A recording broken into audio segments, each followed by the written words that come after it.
Welcome to part two of this wonderful dialogue that we are having with Dr.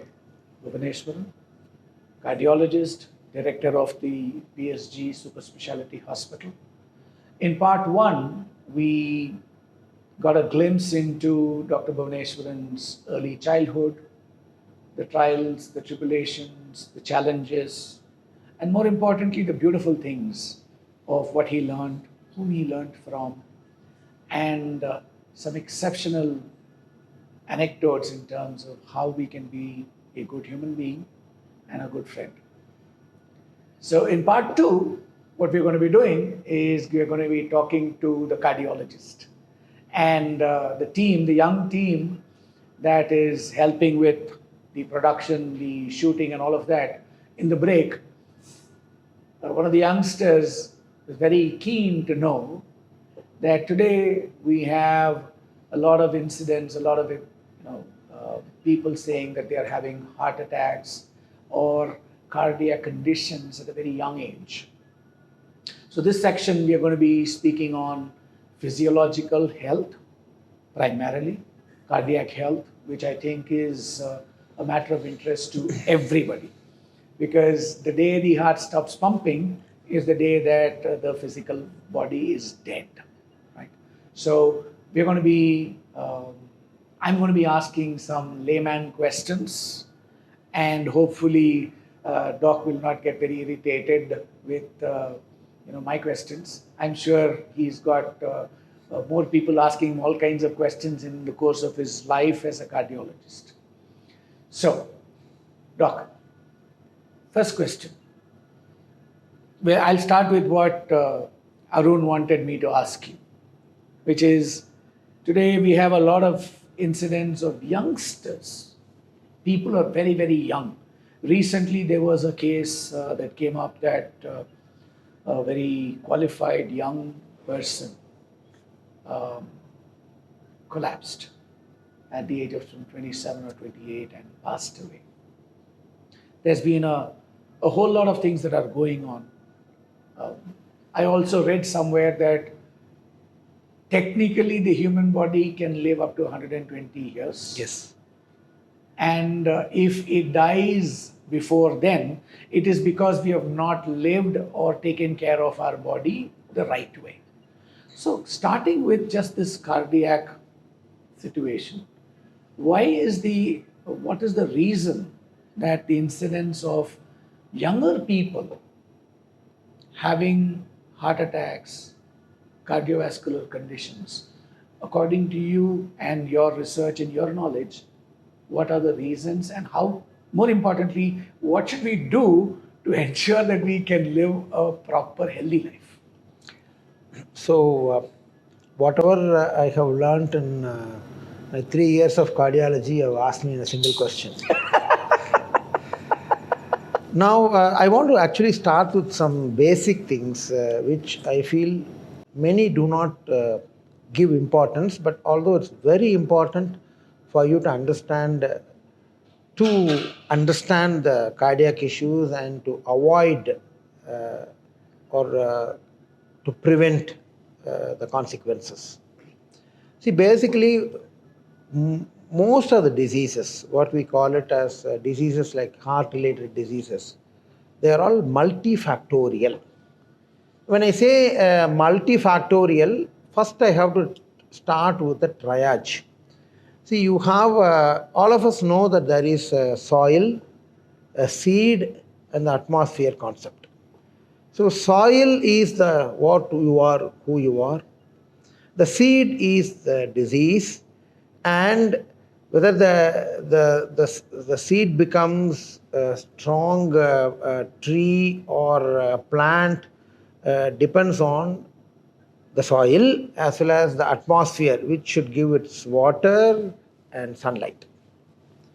So, in a multifactorial concept, if somebody has to have a heart disease, his soil, his body, his genes, genetic makeup is weak, and the seed or the risk factor which causing the heart a problem is very strong, and which is added by the other acting co-risk factors.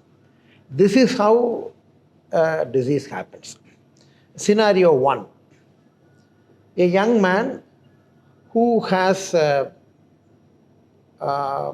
no family history of heart problem, a regular exerciser, everything is fine, and he goes playing football and he dies suddenly. It's blamed as heart attack. Now, unfortunately, in many of such situations, the postmortems are not done in this country. But as a cardiologist, I know that this man might not have died by a so-called classical heart attack, but by some congenital heart defect which he has. If you do a postmortem, you will realize that his coronary artery by birth has a defect. This is one scenario. But it is labeled a young person having a heart attack. Correct. Scenario number 2. Somebody who is born 45 years, very strong family history of coronary artery disease or heart attacks in the family. When I say a family history is strong, at least 1 or 2 members in the family, men dying, having a heart issue less than 50 years, a lady dying or having a heart issue less than 55 years is called as family history strong. And this person has a cholesterol level of 300 plus, and he has diabetes, and he's a heavy smoker, doesn't do exercise, and this fellow, when he rushes to catch a train, he gets a chest discomfort, he gets a sudden cardiac death and dies. In him, you no need to even do a postmortem. I can tell clearly that his genes are weak because there is a strong family history, multiple risk factors, and he stresses, strains. So that is a classical heart attack. So this is what first we should understand. All people who get sudden death are not necessarily, it is a cardiac heart attack deaths. That should be very clear first. Number 2, generally it is a very, very clearly defined by WHO many years back. There are strong 8 risk factors. First risk factor is generally the older you become, the more chances of you getting heart attacks. The young heart attacks, I've just spoken to you. Otherwise, the older you become, you get more heart attacks. Being a male, you get higher chances of heart attack because the ladies are protected by a hormone by name estrogen. Although ladies can give a heart attack to a male, their chances of heart attacks are generally less. Risk factor third is smoking is one of the known risk factors. Number 4, hypertension, high blood pressure. It can cause heart attack. High blood sugar can cause heart attack, so-called diabetes. In cholesterol, there is one special cholesterol called as HDL, the so-called good protective cholesterol. Low good cholesterol is also one of the risk factors accepted by the WHO as a risk factor. Family history of heart attacks and strokes, vascular events in the family is one of the risk factors. Sedentary lifestyle, with which I can add stress now, is another risk factor. So, if you look at it, these are all the so-called defined risk factors. Okay, now if I ask a question myself, all of us perceive 2 important diseases very common in the current society. One is heart issues, other one is cancer.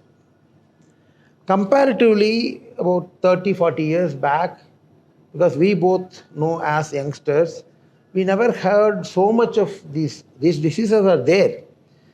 Heart attack was there, cancer was there, but we never heard them so much like what we hear now. So a simple logic. You please close your eyes and think what was there 40 years back, what type of life you had, what was available, what was not available. And you open your eyes and see after 40 years, what are all the newer things which you have got, and what are all the things which you are now doing, and the difference is called as lifestyle. Let me tell you honestly, both heart attack, diabetes mellitus, hypertension, and cancer, all of them are now have a significant contribution from the lifestyle. So, so what is that lifestyle which is now leading us to? Number one, lack of active physical life, sedentariness. Number two, habits. Habits were there even earlier, but extreme in habits of smoking and drinking. Number three, very important, absolutely lack of sleep. Number four, unscrupulous eating. See, when I say unscrupulous eating, even earlier people were eating more. Unscrupulous eating is eating lot of junk foods, lot of foods whose source, cooking, methodology, nothing is well known. Four. Five, very, very, very important, too much of materialistic goals and stresses. People, in fact, they don't know what they want, first of all. If they know what they want also, they don't know how to go about it.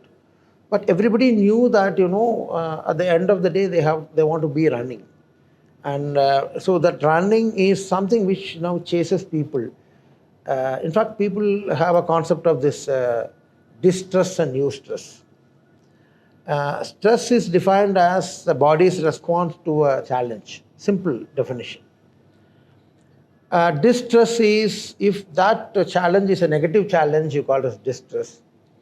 If it's a positive challenge, you call it as a eustress. But many do not understand that too much of eustress is also a distress. So that is also, so somebody is achieving, the achieving gives them some standing, some value, some money. They want to achieve more. So their ambition, it's not a justifiable ambition, it becomes a greedy ambition. So then, that becomes, that's one of the, again, what we see as a lifestyle change currently. So, no exercise, unscrupulous food, too much of habits, and no proper sleep. So this is a very deadly combination in the current life with so much of stress that, these things scientifically are proven to cause the so-called neoplastic changes in various cells. It causes so much of endothelial dysfunction. Finally, the root cause of heart attack is the lining of the blood vessel, which is called as endothelium. In fact, many do not know what is heart attack. See, heart attack means you have a heart which is of this size, and like brinjal, there are, you have seen the cap on the brinjal. So there are three blood vessels on the heart. In fact, two vessels with two branches, one vessel with two branches. So this, if you take that blood vessel, it's about 3 millimeters. So if there is a clot formation or a plaque formation which obstructs blood supply of this blood vessel, will cause a portion of the heart going for death. That's called as heart attack.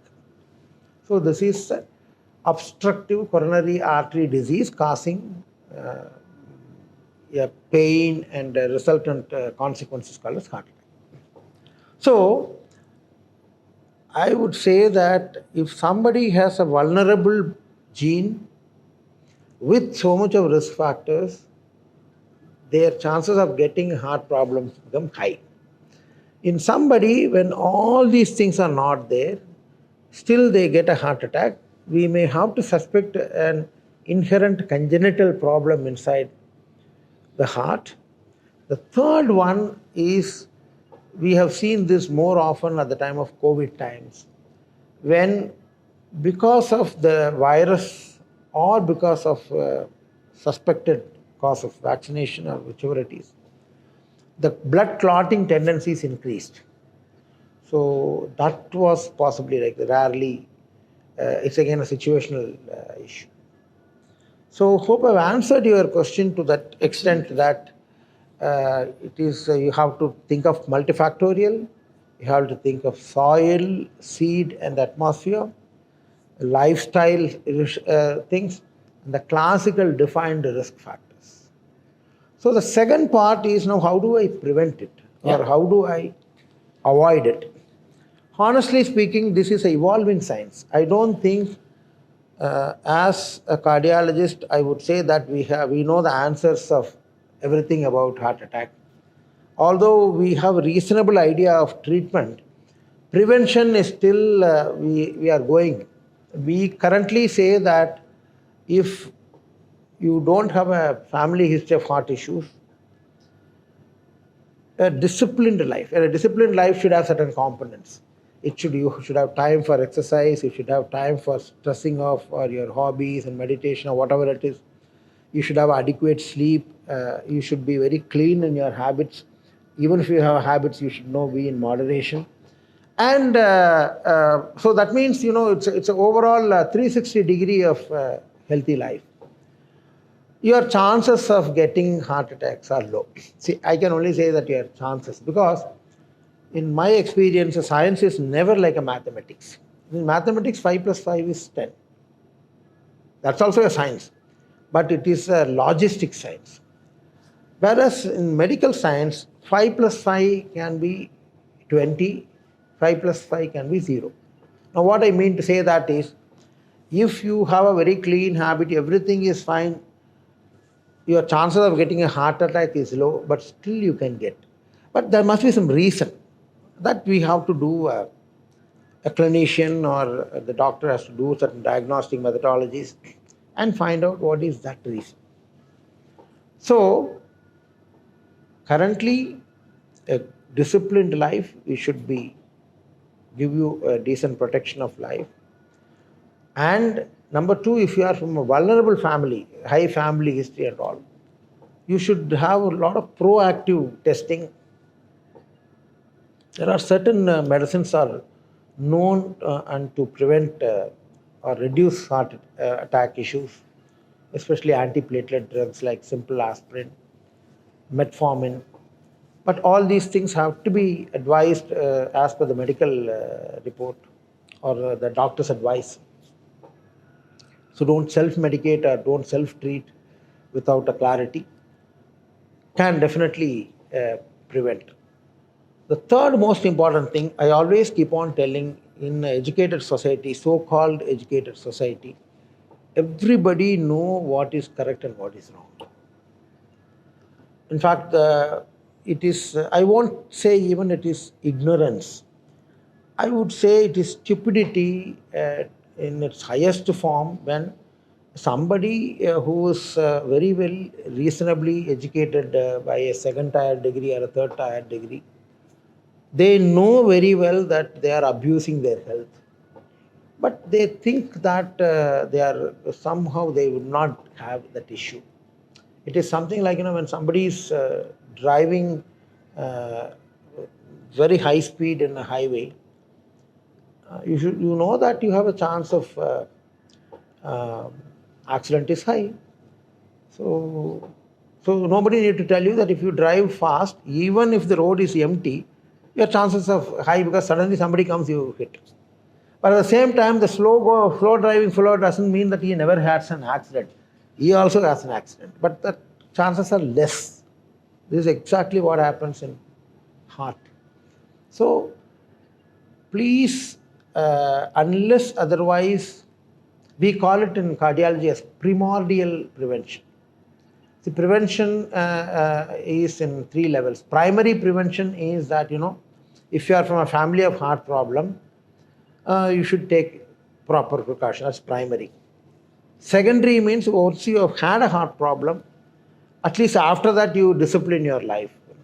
Tertiary means if you are had a heart problem, you are on a secondary prevention, but how well you can rehabilitate yourself and go is called as tertiary prevention. But that is something called as primordial prevention, in which in the society which is vulnerable for a heart, like our current society, a lot of things happen at the level of society. So the awareness should be, in fact, we had our World Heart Day a couple of days back. 30th of September was the World Heart Day. The WHO say that, you have to drive this. This year's slogan and theme was Action for Heart. So it's not just we keep on talking about heart, this, that, but please do something by yourself or do something at the society level. So in our country, I think nobody seems to be bothered about the health. It's one of the poorest allocations of budget in our country. We get less than 4% of allocation of health budget, whereas we have 8 and 12% allocations for defense. And we don't have time for anything except discussing about what has happened in Tirupati Laddu or what is now happening in some place. Nobody seems to be bothered about the health aspect of the society. So the primordial prevention, if it has to happen, it has to start from the top. It has to percolate down. And we have to take this as a serious message. And in fact, I happened to go to Bengaluru a couple of days back. The taxi driver, he was taking me through zones and he was telling one society, sir, this is a place where there are no married couples. They all live together here, sir. He says in one particular locality. Then he goes to another, sir, this is a place where all the technology guys, IT guys, they start coming here after 7 o'clock. They are here till 3 o'clock. Like that, he was telling me the so-called zones of Bangalore. Earlier, I used to know Bangalore had different zones, but this is a new type of zone which I realized. So what I am trying to tell, so we cannot talk more of no more Westerners here. I think we are something going different in our society. So we are growing very well, very fast, but awareness should come in. The ignorances should pave way for learning, active learning, and having learnt, like this year's theme, action for heart. You have to act. So that is a full circle of which I want the people to know. Beautiful. Thank you very much. Maybe, so if I were to look at it, to recap for my head, there is a predisposition coming from family history. There is that is nature. I can call it nature, and my lifestyle of how I'm living life, which is nurture. Both of these have a bearing on how the physiological body is. And in terms of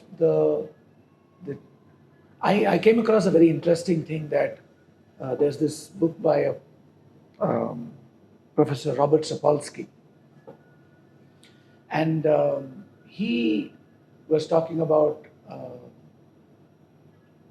biological evolution. He's an evolutionary biologist.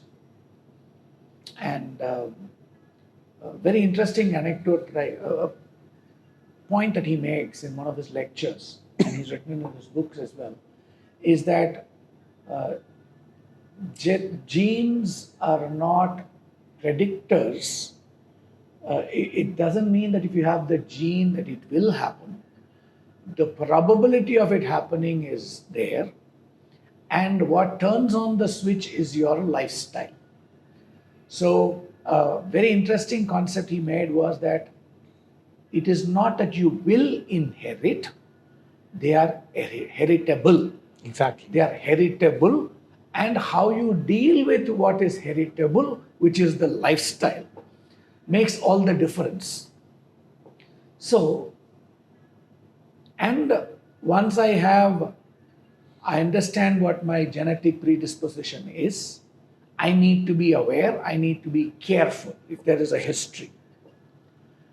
Coupled with that, I also need to look at what I need to do in my life, which is I need to ensure I'm in no order, like you said, but I need to sleep well, I need to exercise, I need to eat responsibly, I need to be focused on ensuring that I'm not running after just empty goals, material goals. I need to find time to feed my soul, if I were to say. Did I miss anything out? Yes, no, you have completed. So, in all of this, in terms of genetics, we can't do anything about. I've inherited, it is generations upon generations of genetic predisposition that is there. What I have in my control, I have no control over what I have done yesterday, 1 moment ago also. So I have a choice from this moment on. If I were to look at sleep, exercise,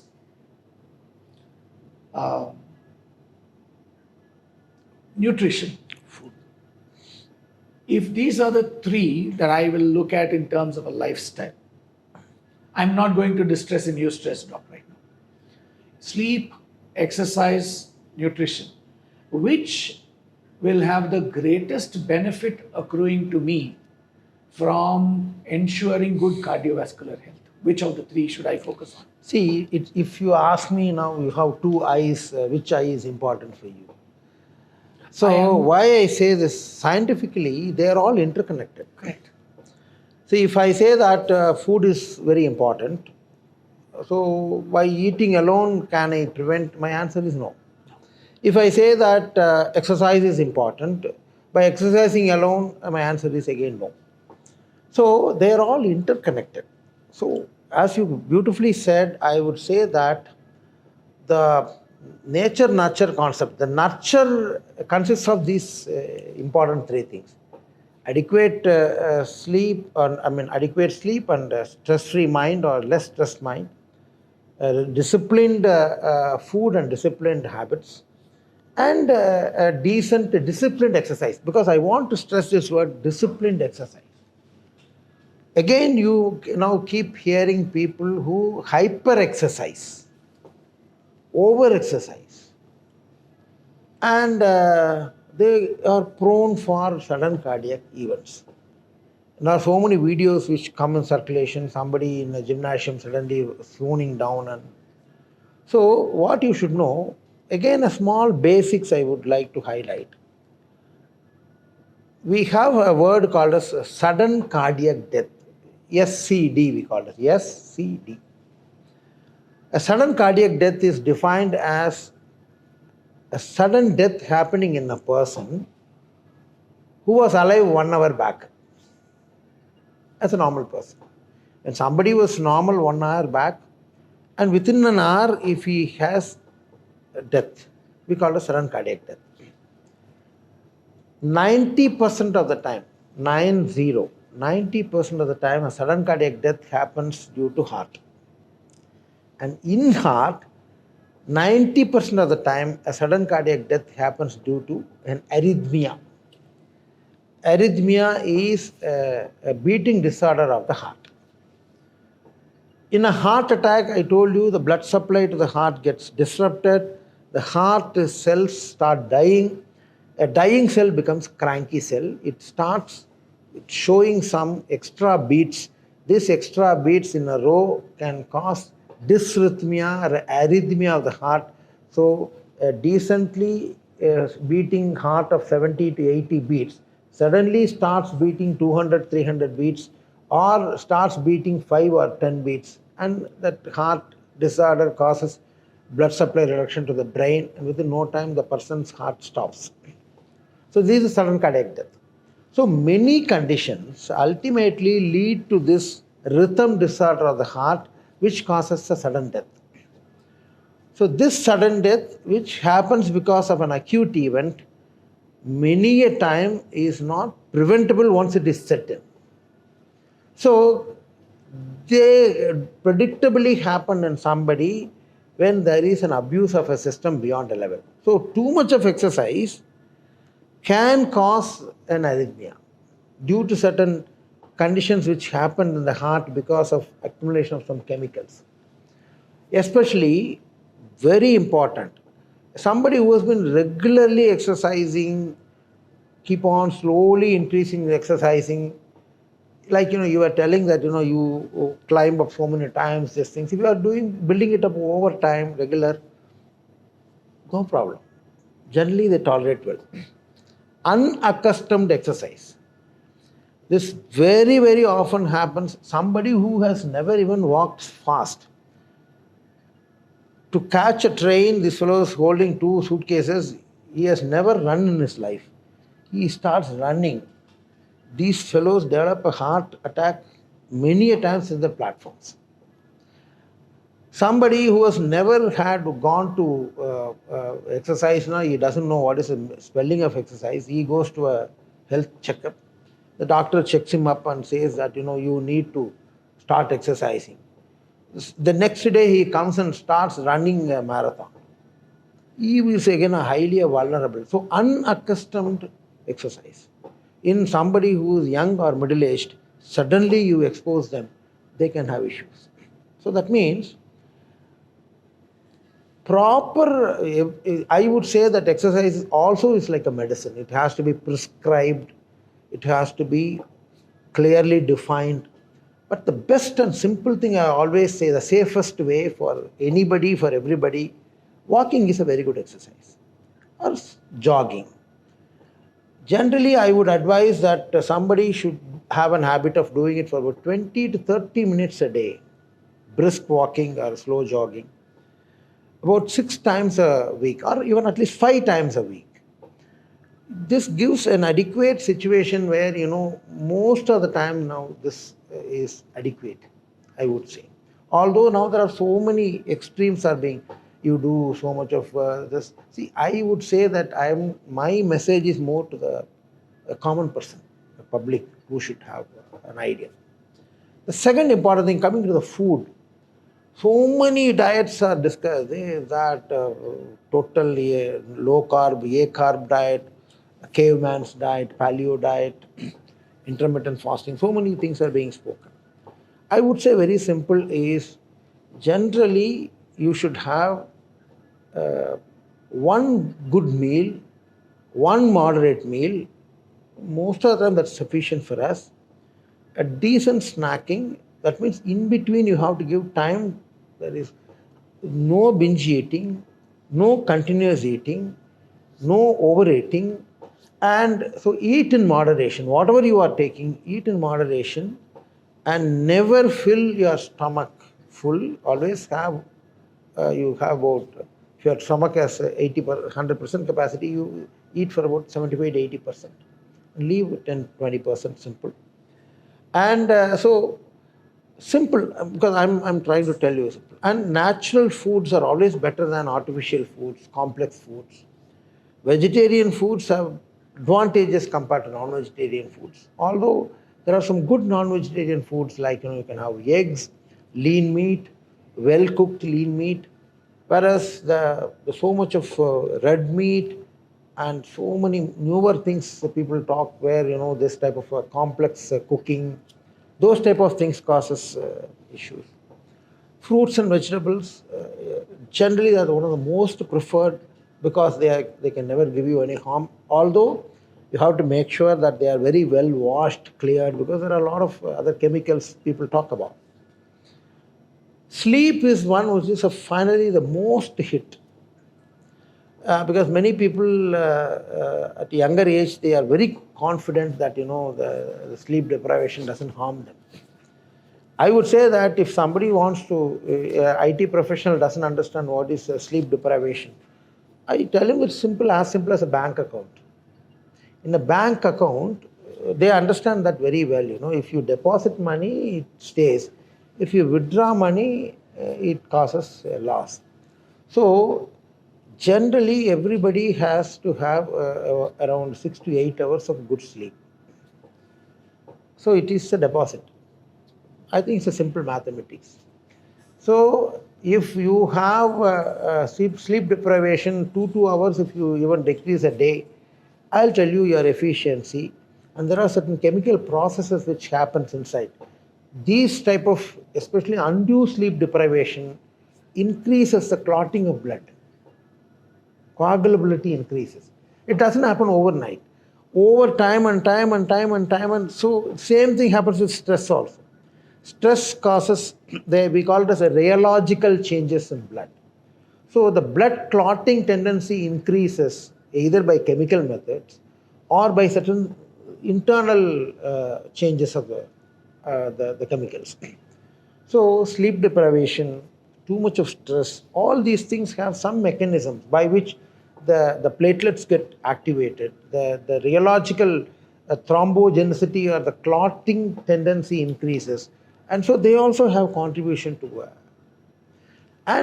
so that means exercise, food, adequate sleep, this is one which I always say that, see, in this busy world, everybody is busy from morning they get up to early morning they sleep.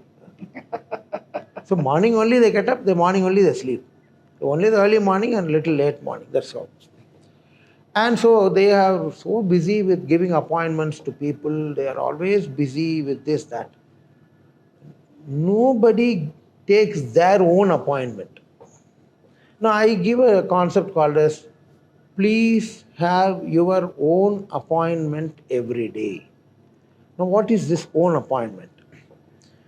I say that if you should have, if you are awake around 18 hours a day or 17 hours a day, this 17 hours you give time for your eating, you time for your dating, you time for your profession, you time for your friends, time for your family, you give time for your habits, so many things you give.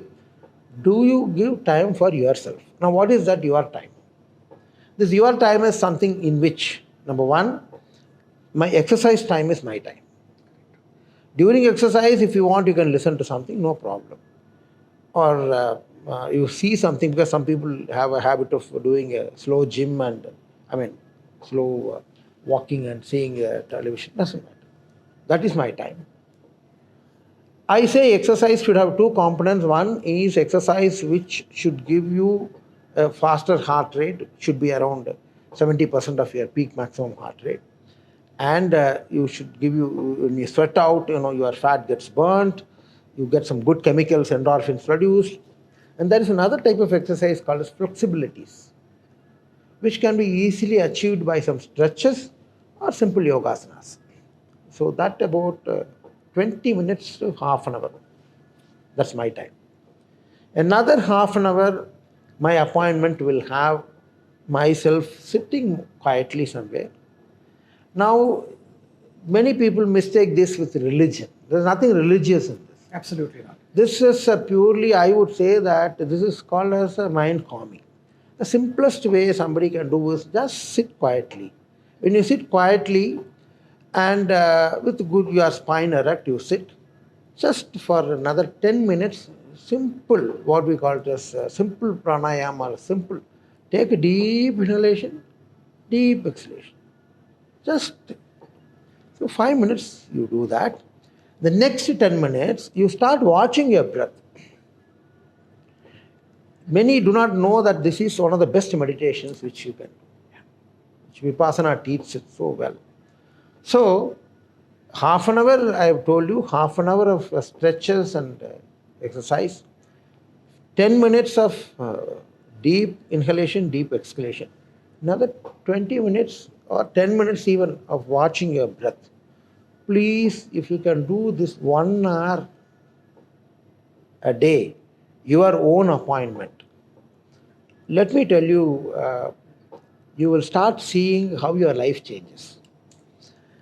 So this is doable by everybody, but when you say that you have so much of appointments, this 1 hour, in my understanding, you can get only in the morning.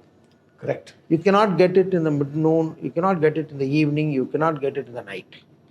So that means if you have a habit of getting up at 6 o'clock in the morning, you have to get up at 5. If you have a habit of getting up at 7 o'clock in the morning, you have to getting up at 6. That 1 hour. But for the 1 hour before that, you need 10-20 minutes in which you brush your teeth and you go to your the morning regular work ritual of your motion, urine, all that. So let me tell you, this is one which can bring in a tremendous change in the society level. Your emotional control will improve, your concentration becomes better, you feel brisk the whole day, your energy levels are high, and your efficiency of working becomes better. All this is what is needed, and it is a part and parcel of heart protection system, HappYss. Heart protection system. Now, when I asked you this question about sleep, exercise, nutrition, and you asked me, can you pick one of your two eyes? I was relating it to the study that I came across somewhere, that if I don't get the right quality of sleep, if I have an apple in front of me and if I have some snacks, junk food in front of me, even though I'm aware, I will reach for the junk food. And I started going a little more deeper into this to understand, why does this happen? Apparently, the microbiome, when we have not slept enough, the rest and digest system is not taking over. The fight or flight, the distress system has taken over. Okay. And apparently the microbiome, they are saying the microbiota, they are saying that, we need to be ready. We need to be ready because there's something not right in this colony, and we need to be prepared with resources all the time.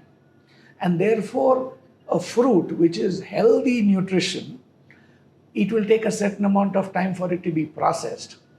This already processed junk food, the microbiota says, I don't need to do so much process. I can give you the energy that you need because you are in distress mode. I started noticing it when I didn't sleep well. And I would be doing clean eating. But some days I'll feel like wanting in the morning to go and have some snacks. And I wondered what was going on. And I realized that night I have not slept well. When I don't sleep well, when I go to the gym, I find that when I start working out or when I do my walk or whatever it is, initially I'm very sluggish. After a while I get warmed up. But it is never as fulfilling, it is never as good as when I have slept well. Okay. So both my eating and my exercising are affected by my sleep. Sleep. My sleep is affected by what I eat. Exactly. My sleep is affected by the amount of exercise I do, when I do the exercise. If I exercise in the evening, then I find it difficult to sleep in the night. Exactly. If I exercise in the morning, I find it easier to sleep. So I was just listening to it and said, absolutely, they're all, it is an interconnected, it is. Yes. If I move something, it's like a waterbed. If I push one side, Other something side. else will Exactly. go up. Exactly. So I need to find a way of making sure that there is a balance, an awareness that I do this balance with. In fact, one point which I wish to share is there's a very common thing of binge eating in the night, and with full stomach, people going to sleep immediately after that eating. In fact, if you see about this is very clearly defined people who do that, their chances of developing diabetes mellitus is very high. See, if you see as a lifestyle disease, diabetes is very, very high. You can see in the society.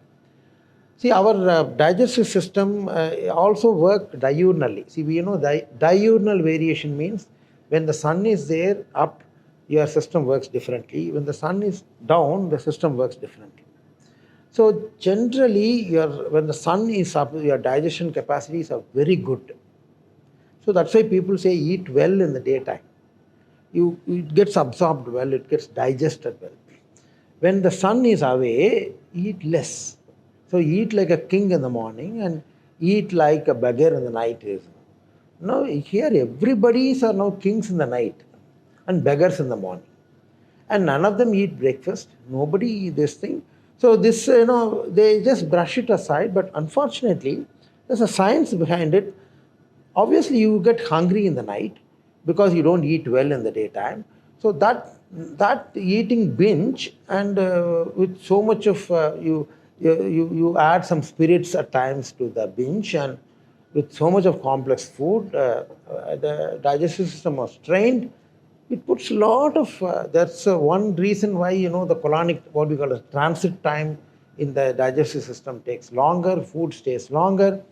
And so usually, ideally speaking, your dinner should be comparatively light. I won't say very light, comparatively light, and you should finish it before 8 o'clock or 7 o'clock. You should have a clean 3 hours or 2.5 hours between your dinner and sleep. When we talk this, it appears like, these guys are all... It's not practical. Yeah. Everything is possible. Absolutely. But it is under your control. You have to... I will share what has happened in my life. I stopped eating after the sun goes down. I said no caloric intake after the sun goes down. So sometimes, I came across this thing that 3 hours before sleeping, no food. 2 hours before sleeping, no liquids. 1 hour before sleeping, no screens and as little light as possible. Started practicing that.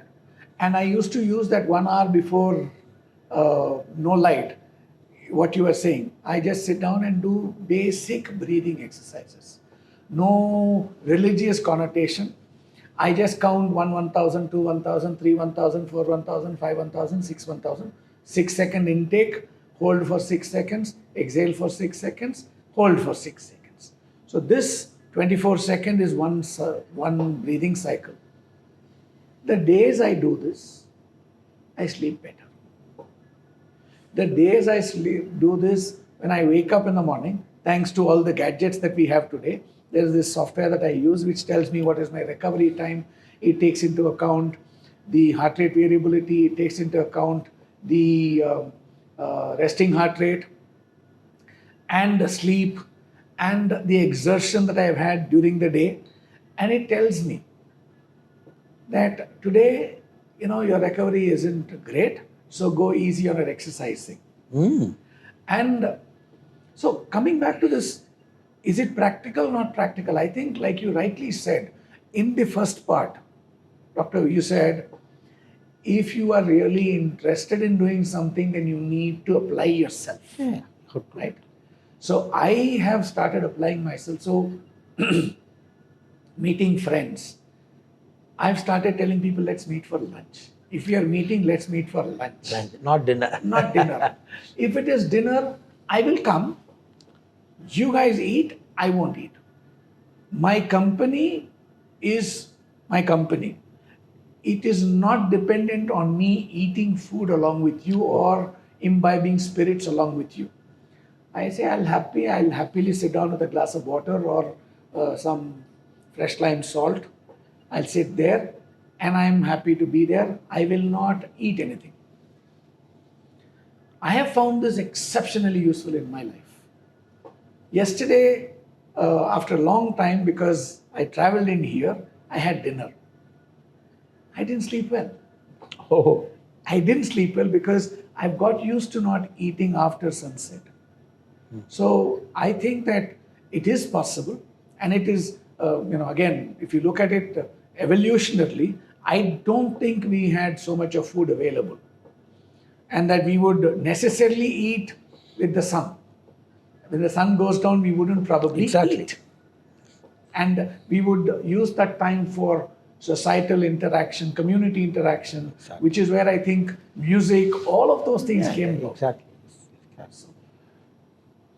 So, doctor, in terms of, I'm going to move to the elephant in the room, so to say, which is distress. You rightly said that there are too many people with too many material goals. And that depends on how their life has been and what their, like you said in your childhood, what your influences have been. Right? Societally, and this is something that I notice everywhere. On the roads, we see this, we see it. I heard it very interestingly. Somebody said 3 people in India cannot stand in a straight line. 2 people can stand in a straight line, 3 people cannot stand in a straight line because everybody wants to get ahead of the other, which is a reflection of wanting to achieve more, which is, when I look at it positively, it's a useful thing. But when it becomes mindless and I don't know why I'm running after that goal, whatever goal I'm running after, if I don't know why I'm running after that goal, then it becomes a mindless pursuit. In your experience of, as a doctor, can you share some anecdotes of how people, how you have given us an indication of how you blend all of this, work-life integration, as you call it. How have you seen other people that you have taken inspiration from, who have been able to, let's say, set the right kind of objectives for the right reasons, and they say, you know what, this is meaningful, I'm going after it. This is meaningless, I'm not going after it. How do you get that integration? How do you get that clarity?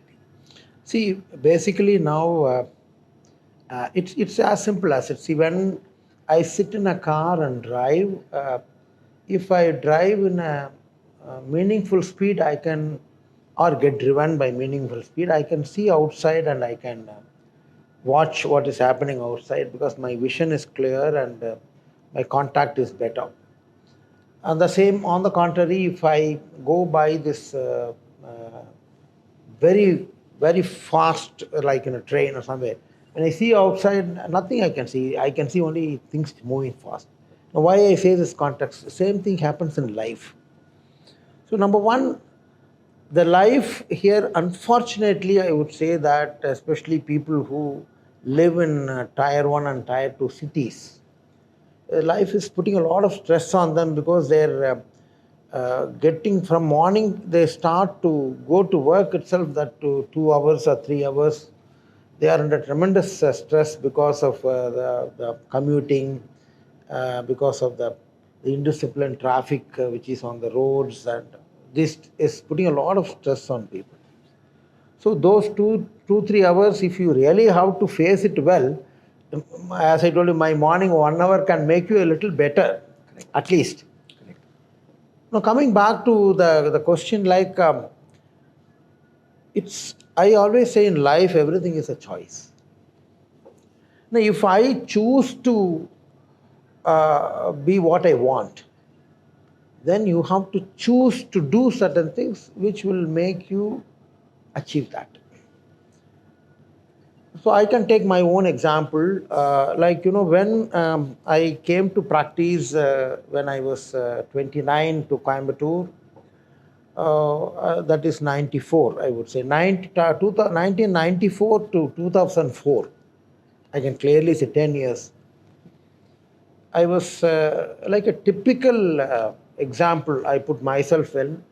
I used to leave the house at around 8 o'clock in the morning and 8:15, and I used to come back home around 9 o'clock in the night. Lunch is usually at the workplace. Either I lunch come home. But so I used to be extremely busy and doing procedures, clinical cardiology, teaching, and visiting various hospitals in the evenings, and come back home with bags full. In fact, I remember my son, who was very young, he used to, if he is awake at around 9 o'clock, when sometimes I come back home, he comes, he will first look into my pockets and see how much of money I have in the pocket. So he would tell proudly to his mother that, see, Appa has worked very hard today, he has got a lot of money. So because we earlier we used to have a system in which, I visit and see a patient, they'll give money directly. So that you used to, I'm talking about 30 years back, the practices. Now, no UPI, no Google Pay, or no nothing. Either it's cash or check. That's how it used to go. So, but one thing I was very clear, even then, I had a disciplined life in which morning I used to have a half an hour to 45 minutes for my own. I used to engage in picking flowers, doing some sort of newspaper reading, regular games. I used to play shuttle for about half an hour. So I had a discipline. And once I have a good breakfast, I eat a little late lunch, come back home, and generally, even if I eat at 9 o'clock, I will sleep only around 11:30. Morning again, I start around 6 o'clock. This is, so I used to get night calls, I used to get disturbances, but 10 years I was very active like that. Then the year 2004, I took a decision to stop my evening practice. I somehow felt that this evening practice was putting too much of pressure on me. So I choose to stop my practice. Yes, there was definitely, it would put a small dent in your earnings, but I did not mind because I felt at that time myself, my family, and time with the family becomes more important. So I felt that I should do. From 2004, I started disciplining my working hours. I would be available, and by the time I became slightly a senior, I had some juniors to take calls so that I will get second call and third calls, etc. Then comes a period in 2013. That's another exactly 10 years from 2004. I had this type of working from morning 9 o'clock to evening 5 or 6. I still had 3 hours left for me in the evenings for myself. And I was balancing the uh, working life as well as my family life well, and that's the time I started spending more time in my other habits of my singing, my socializing, and things of that kind. 2014, when I went abroad, and I became there an administrator in hospital. In 2014, I became a medical director of Ahalya Group of Hospitals in Abu Dhabi. There, from 2014, I reduced my work time to still further. I used to work intensely about 6 to 7 hours. Morning, I had 2 hours extra. I used to start early. I used to get up at 5 o'clock. I always had time till about 9. And night, I sleep early, but evening from after 5, I was free. That I am continuing even now. So even now, after I came back to India, I took the same type of administrative work. I don't take active clinical work. I don't generally get night calls as a cardiologist. But I have adequate time for my work because now I enjoy my work doing from morning 9 o'clock, 9:30 I start my morning work. I go till 5 intensely I go. I enjoy the work. I don't eat lunch. I have a good breakfast. I just have some snacking of something and drink some thing. Mostly it's either a tea or coffee, one.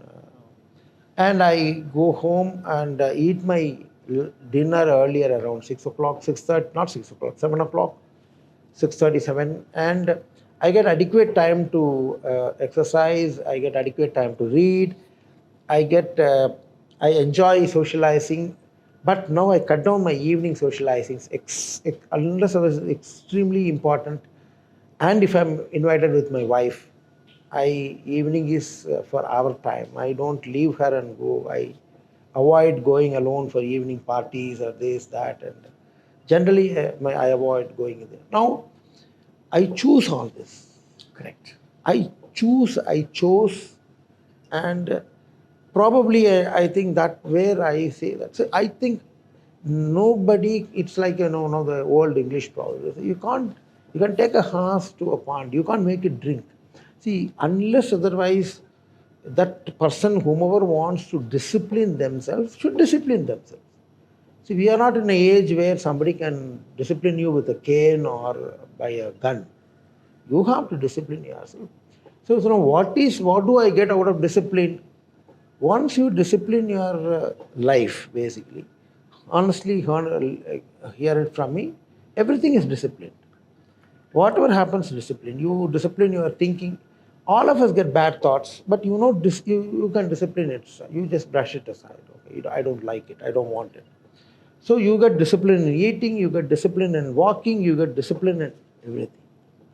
So if you want to have a disciplined, balanced, healthy, good life, you have to all these things.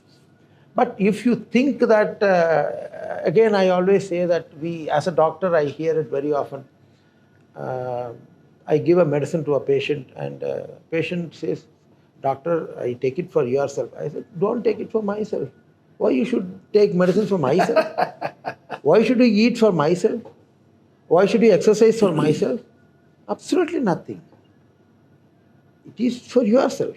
I am like a traffic constable. I can only say that just go slow. If you go fast, you will have an accident. Just be in yellow means, just think. So you take a U-turn here, go that way. This is what we do. We are all like traffic constables, any doctor. So you are driving your vehicle, so you should know that if you eat the medicine, if you do exercise, if you eat well, everything is fine. So why I say this is, unless otherwise it comes in that person's mind, then it's a change. The change starts from within. Then automatically everything. This is an area that, one of the things that I tell people is, I recently had a client call me, incidentally, person is in Coimbatore, and calls me and says, "Cheenu, this is what's been going on. My blood sugar levels are high. I'm doing this, I'm not exercising, I'm not this, I'm not that. I know all the things that I should do. I'm doing all the things that I should not be doing. And I've observed this about me, that I am doing things that are not useful for my mental or physical health. And I'm doing things that are not good for my physical or mental health. Yes. I want to understand why I'm like this." So I said, "You know what you're supposed to be doing?" "Yes." "You know that what you're doing is not useful for you?" "Yes." So there are two questions I'll ask you. If you continue doing all of this, what do you think will happen? The person said, "I will die." "No, you'll be lucky if you die. You might end up being a vegetable. You might end up being a bother. You will not be able to take care of yourself." I think that's the worst torture in life that a human being can go through, that for everything, I was born capable. I'm not for any reason saying that there are people who need somebody else to take care of them. I'm not talking about them. I'm talking about people like us who are capable of taking care of ourselves. The worst thing that we can do to ourselves and to society is to become a burden on society. Yes. So I told him this, and I said, if you're lucky, you'll die. I didn't use the word sudden cardiac death. But I said, if you're lucky, you'll go off like a bulb going off. Tap. Switch goes off, you'll die. Then everybody around you will be unhappy. They will cry. Life will go on. That's the best thing that can happen. The worst thing that can happen is that you will live, you'll be in pain, and you can't do a damn thing about it. And you will be a pain for everybody. So I did an exercise in psychology which is called the DILS exercise, which is, what is the present behavior? Close your eyes, think about it. You're continuing to do it 1 year from today, 5 years from today, see what's going on in your life. 10 years from today, what's going on in your life? 20 years from today, what's going on in your life? Then bring them back. And I say, how was this journey? Horrible. I said, okay. Now, tell me, what would you like to do instead of this? You know that you should not be eating all of this. So consider eating what you should be eating. You know that you should exercise. So consider exercising. You know that you should be sleeping well. Consider exercising. And now close your eyes and let us now go on an imaginary journey where you are eating well, properly, with discipline. You are sleeping well, with discipline. You're exercising well, with discipline. 10 years, 3 years, 5 years, 10 years, 20 years. And then when we do that, which journey was better? The person said the second one. I said, lovely. Now I want to ask you one more interesting question. You know that your current behavior is going down the hill, which means I only have to tell you that you want it to be that way. So let me ask you this question. Why would you want the second journey? What is the reason you might want to have the second journey?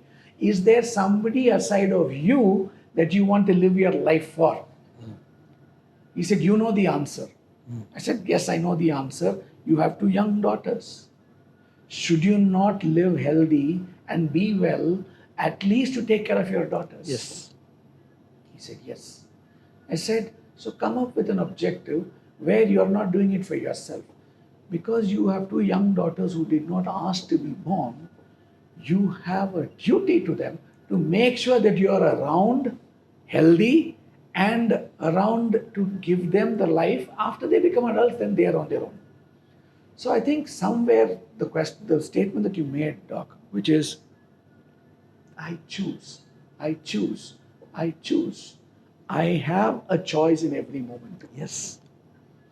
My coach, when I met him 20 plus years ago, I said, Kichu, I can't, I have to. He said, no, Cheenu, you can choose to. You don't have to do anything. The only thing that you have to do and you will do is die.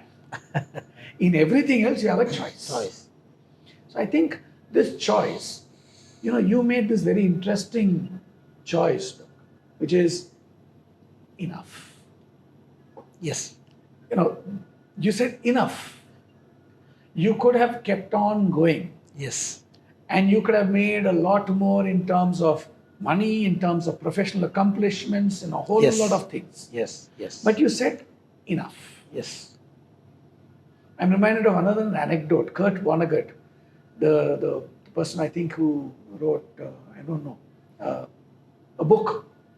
He was in a billionaire's home in a party. And his friend who had taken him there was saying, this is the amount of money this man makes, this is the amount of money this man makes. And this man finally looked at him and said, all that is fine, but I have something that he'll never have. So the person said, what is that? And the person said, enough. I have enough. So I think it's very, very important for us to understand that enough. Yes. Not compare ourselves with somebody else. Yes. I need to eat based on what I'm feeling hungry, and I need to look at what's on my plate, not look at what's on another person's plate. So I'm taking, it is stating the obvious, like you said. The anecdote that you shared when we were having breakfast. 82-year-old person asking you, doctor, what should I do? How should I live? Exactly. And your answer, I think that was amazing. You have lived for 82 years. I am much younger. You have to tell me how I can live to that age. Yes, exactly. It's not just a humor, but that is a fact. As I tell you that when you are talking this, what was going in my mind also is, finally, as you say that again, you should have a mindset of defining, okay, that's enough for me, and you should have a mindset of deciding that, I choose to be like this. I think it's all finally comes, there is a lot of things which have to go within for you to do out. Beautiful. I think that's a lovely place to take a break here, and we'll wrap up this section. This section we have dealt with physical, mental, emotional health, what makes for a good physiological, mental, emotional life, and spiritual grounding is extremely important for that. Spiritual does not mean religious. I loved what doctor said in this section. Make an appointment with yourself. That appointment that you make with yourself should be the first thing that you do every day, and without which you will do nothing else in your life. And you can decide how long that appointment is going to be. You could start with as short a time as 20 minutes in the morning. This is me time.